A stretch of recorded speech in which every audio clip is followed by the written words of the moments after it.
Hi, my foreign friends, and quick question. Do you like Korean movies? If you do, then the chances are you've already seen this one. Yeah, I'm talking about No Other Choice, directed by Park Chan-wook. Everyone has gone full gushing granny mode over this movie. IMDb, Letterboxd, you name it. Nobody seems to have bad things to say about it. But here's the weird part. In Korea, people didn't really like it. And me neither. The vibe in the theater I was in was like genuinely bad. There was this like middle-aged woman sitting right in front of me, and when the credits rolled, she stood up and said, "Oh, that ruined my mood." So, what the hell happened? Why is this movie being worshipped overseas while Korean mostly shrugged and walked away? Hi, my name is Tony Lee. Before we start tearing apart No Other Choice piece by piece, we need to talk about director first. Park Chan-wook. Yes, Korean do like him. In fact,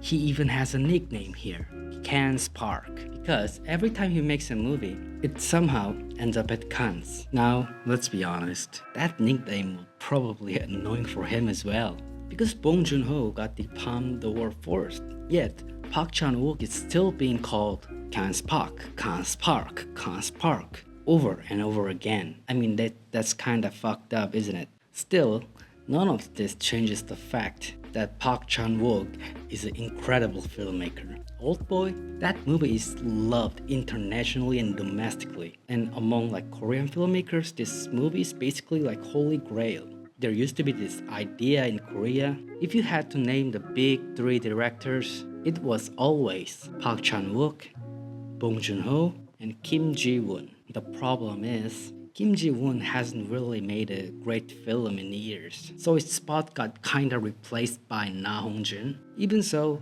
Park Chan-wook is still a brand, which is why this movie failing domestically was a shock to everyone. Sure, the production cost was like mostly recouped through like overseas pre-sales before release, but still, like total admissions in Korea, about 3 million. 3 million with Lee Byung-hun. Why did foreign audiences like obsessed over this movie while Koreans were just shrugged and walked away? That's exactly what I'm going to break down in this video with zero sugarcoating.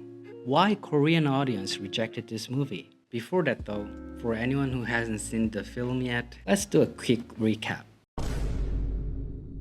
So Mansu works as a papermaking specialist at a paper mill, and he has a perfect family, a perfect house, even a perfect dogs. Then one day, out of nowhere, he gets fired. And for an entire year, he desperately looks for another job, but nothing works. And eventually, Mansu comes up with an extreme idea. What if he identifies paper specialists who are better than him and removes them? Let's get into the actual problems. Number 1. Mansu's motivation makes no sense. I get it. Mansu really loves making paper, but if he genuinely cared about his family, he could have taken any job. I mean, seriously, he could have worked at a convenience store, or like he could have done a warehouse work at Coupang, which is like Korea's Amazon equivalent. I mean, yeah, it would have destroyed his body for sure, but his family wouldn't starve. Instead, she jumps straight right into murder? Are you serious? This feels like this movie goes from 0 to 100 instantly. Okay, let's say he is that desperate. Let's say the murder is the only thing he can think of. Even then, wouldn't you be like careful? If you're taking human lives, you'd want a strategic plan, right? But Mansu's plan is basically this. If I kill all the paper experts better than me, eventually someone will hire me. What? I mean, yeah, paper making is a niche profession. I get that. But does killing competitors guarantee that another companies will hire him? Of course not. Sure, the chance will increase, but becoming full Ted Bundy for that level of uncertainty? Come on. Now I can already feel that counter-arguments are coming, like, it's a movie, it's a satire. The absurdity is like intentional. You just don't get the director's intent, dumb idiot. I mean, fine. And let me respond with this. Unemployment satire with rich ass vibes? Unemployment crisis is real. It's in the news constantly. So, when a movie like this is marketed, Korean audiences like naturally expect, oh, a sharp satire about unemployment? Sure, that sounds great. The perfect comparison is Parasite. It was also a satire, but it wasn't completely unrealistic. Those poor families, or like those rich families, they exist in real Korea. No other choice doesn't feel like that. From the very first scene, Mansu living in this perfect house, and people just emotionally disconnect. This movie wants to criticize the real unemployment, but its tone is completely detached from reality. It feels like someone who lived a privileged life read a few news articles and tried to make a socially conscious film. Okay, that maybe that was a bit harsh, but still. Number 3. Try hard weirdness. This is a big one. The main reason I wanted to make this video. Up until now, people loved Park Chan-wook's slightly weird sensibility. Hell, even like Decision to Leave developed a cult following in Korea. But this movie, even for Park Chan-wook, it's too weird. Let's look at what Mansu does after he's getting fired. He attends this like weird gathering for unemployed people, and there are like strange hand gestures, like high energy chanting. It looks like some kind of Western style group therapy. Here's the thing, I mean, Koreans don't do this. Sure, maybe you can find something similar if you dig deep, but not in a giant auditorium with synchronized movement led by a hyper intense female instructor. And like, this is not even the weirdest part. You already know what's coming. Yeah, the dance party. That strange scene where Mansu and his wife wear like costumes and dance together.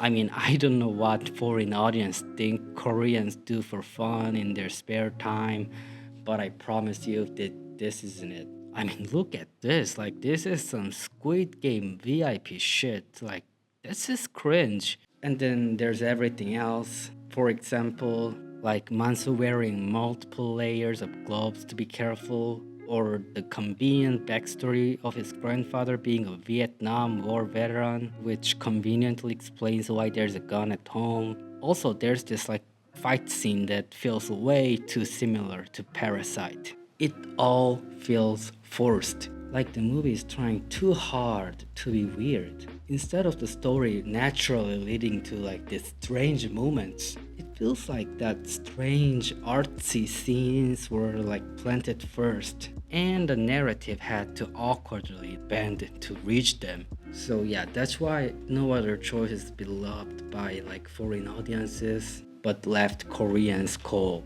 Preparing this video made me realize something important. Even if I don't enjoy a movie, someone from a different cultural background might love it even more. It's fascinating. I mean, Elemental completely bombed in the US but became a massive hit in Korea, so I mean, I still have no idea what emotional nerve that movie hit here. But meanwhile, Elio failed miserably, both overseas and Korea. Anyway, that's enough ranting for today. Oh, and from now on, I'll keep using this channel to talk about Korea films, the film industry, and the TV business. Oh, and I'll keep reviewing movies and TV shows, of course. So, don't forget to like and subscribe, and I'll see you in the next video. Bye!